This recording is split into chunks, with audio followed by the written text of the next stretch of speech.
تمہاری دعائیں کبھی رد نہیں کرتا اور نہ وہ تمہاری صداؤں کو نظر انداز کرتا ہے۔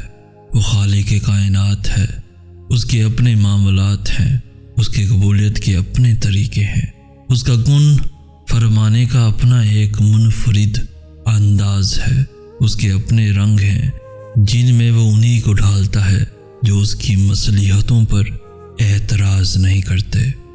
تمہیں بس یقین رکھنا ہے کہ جو تمہارا ہے اس تک تمہیں پہنچنا نہیں پڑے گا، بلکہ وہ خود راستہ ڈھونڈ کر تم تک پہنچا دیا جائے گا۔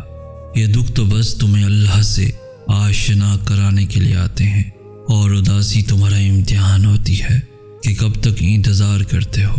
پھر تمہیں وہ سب واپس دے دیا جاتا ہے جس کے بارے میں تم اللہ سے بات کیا کرتے تھے، جس کے لیے تم راتوں کو اٹھ اٹھ کر التجائیں کیا کرتے تھے، جس کے لیے تم روتے تھے۔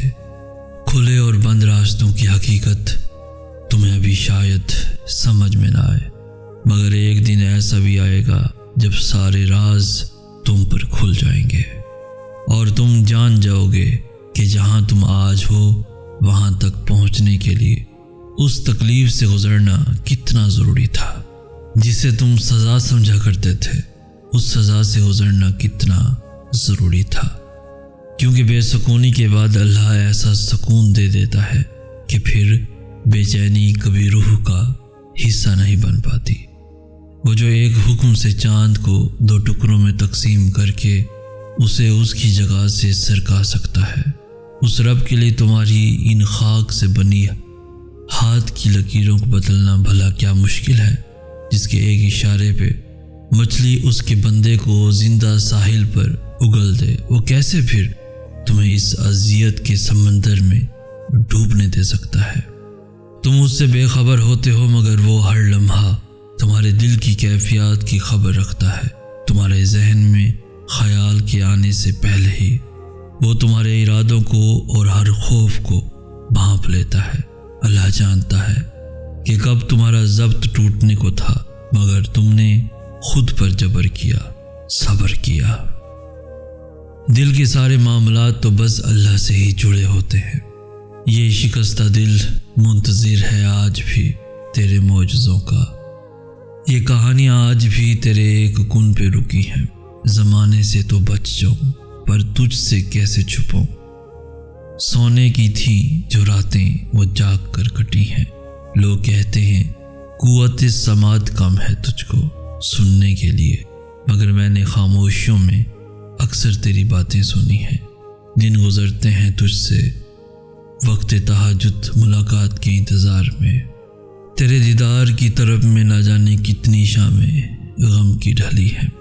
غیر تو پھر غیر ہے، میرا تو مجھ سے بھی پڑتا ہے، رازداریاں خود سے بھی کبھی نہیں کہی جو تجھ سے کہی ہیں۔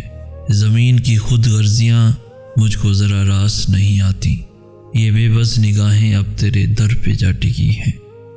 تو ہی نہ مانے تو ضائع ہیں ساری ریاضتیں میری، میرے نصیب کی پہیلیاں تیری ہی رضا سے جڑی ہیں۔ اس طویل سفر کی تھکاوٹ نے چکنا چور کر دیا ہے، تھام لے کہ روبرو میرے بہت قریب مسافتیں کھڑی ہیں۔ کچھ تو سلا دے کہ حوصلہ نہیں رہا اب صبر کا، کچھ تو سلا دے کہ حوصلہ نہیں رہا اب صبر کا۔ ممکن تھا وقت سے لڑنا جہاں تک میری دعائیں لڑی ہیں، میری دعائیں لڑی ہیں۔ جب ٹوٹا ہوا دل اللہ سے جا لگتا ہے تو وقت تہجد آنکھ نہیں لگا کرتی۔ تم سے محبت کرنا میرے اختیار میں نہیں تھا اور نہ کبھی میں نے ایسا ہونا چاہا تھا، لیکن اب جو محبت ہو گئی ہے تو تم مجھے ناممکن اور ممکن کے وسوسوں میں مت ڈالو، اور خود سوچو سکھانے سے یا احتیاط کی تلقین کرنے سے کوئی پیچھے ہٹا ہے؟ اور پھر میری دسترس میں تو دعا کی قوت رکھی گئی ہے۔ میں آغاز نہیں بدل سکتا، مگر اختتام تو اب بھی میرے ہاتھ میں ہے۔ مجھے تم جہاں لا حاصل اور ادھوری محبت کا سبق دے رہے ہو، وہاں تم مجھے یہ کیوں نہیں بتاتے کہ میری دعائیں اس سبق کے نتیجے کو بدل بھی سکتی ہیں؟ میں بھی پہلے تم جیسا ڈرپوک ہوا کرتا تھا، دعا سے پہلے قبولیت کا حساب کتاب لگایا کرتا تھا کہ یہ دعا قبول ہو بھی سکتی ہے یا نہیں، اور اس بے یقینی کو اللہ کے فیصلوں کا احترام سمجھا کرتا تھا۔ لیکن اب میں یقین کے اس دہرائی پر کھڑا ہوں جہاں میں جانتا ہوں کہ وہ دعا قبول پہلے کرتا ہے اور توفیق بعد میں دیتا ہے، اور آپ تو میری دعا کا وہ حصہ ہیں جو زبان سے ادا نہیں ہوتا، جس کا حال آنکھیں اللہ کو سناتی ہیں۔ آپ سے جڑی رازداریاں یا تو وہ جانتا ہے یا میں جانتا ہوں، کسی اور کی پہنچ نہیں، یہاں تک کیونکہ آپ دل میں رہتے ہیں اور دل کے سارے معاملات تو بس اللہ سے ہی جڑے ہوتے ہیں، اور محبت کے خواب انہی کے پورے ہوتے ہیں جو ان کی تعبیر اللہ کے سوا اور کسی سے طلب نہیں کرتے۔ اس لیے آپ کی محبت آپ سے نہیں اللہ سے چاہیے، اور وہ جانتا ہے کہ اس کے در پہ سوالی خالی ہاتھ واپس جانے کے لیے نہیں آتے۔ جب ہم اللہ سے دور چلے جاتے ہیں تب وہ ہمیں اذیت یا دکھ نہیں دیتا، بس ہمیں خالی کر دیتا ہے، خود سے خالی۔ پھر ہر نظر آنے والا منظر اور ہر سنائی دینے والی آواز تکلیف دینے لگتی ہے، اور زندگی کی مسافتیں اتنی تھکا دیتی ہیں کہ تھکن سے روح ریزہ ریزہ ہو کر بکھر جاتی ہے۔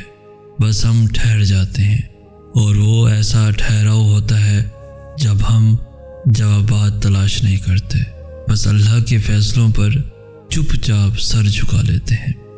پھر ہم کسی کے بھی لوٹ آنے کا انتظار نہیں کرتے، بس اللہ کے ہمیں تھام لینے کے منتظر ہوتے ہیں۔ پھر صبح کے اجالوں سے کوفت ہونے لگتی ہے، اور رات کی تاریکیوں میں ہم سکون تلاش کر لیتے ہیں، اور جب یہ ٹوٹا ہوا دل اللہ سے جا لگتا ہے تو وقت تہجد آنکھ نہیں لگا کرتی، پھر تو بس اللہ سے ملاقات کی طرف رہتی ہے، ایسی طرف جس میں الجھن اور بے چینی نہیں ہوتی، اور جب زار زار بہتی ہوئی آنکھیں اس سے مدد مانگتی ہیں تو وہ اس بے جان روح کو خود سے بھر کر ہمارے خالی پن میں ایک نئی زندگی پھونک دیتا ہے، جو دل ٹوٹ کر تہجد کے سجدوں میں اللہ کو پالے۔ وہ پھر کسی کو کھونے سے نہیں ڈرتا۔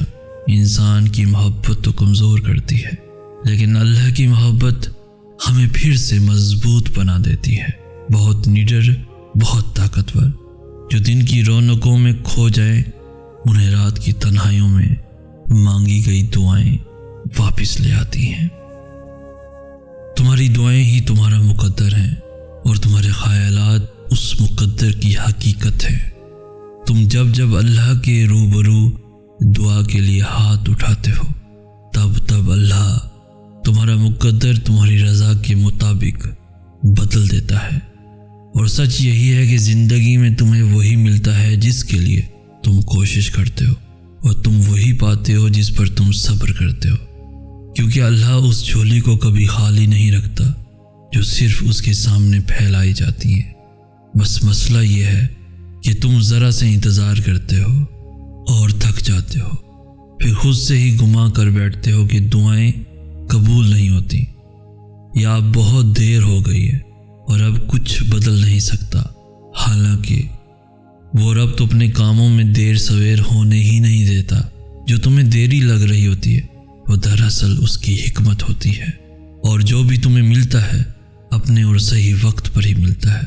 تو پھر ڈر کے ان وسوسوں کو کبھی جیتنے مت دینا، ذرا سی تاخیر پر مایوس مت ہو جانا، حالات کتنے ہی کیوں نہ مشکل ہو جائیں۔ تم دعا کرنا کبھی مت چھوڑنا، کیونکہ اس کا ایک کن تمہارا صدیوں کا کام لمحوں میں کر سکتا ہے، اور جو دعا کا خیال تمہارے دل میں لا سکتا ہے وہ اس خیال کو تمہارا مقدر بنانے پہ بھی قادر ہے۔ دعا کی توفیق ہی قبولیت کی سب سے بڑی دلیل ہے، جسے کوئی رد نہیں کر سکتا، تمہارا نصیب بھی نہیں۔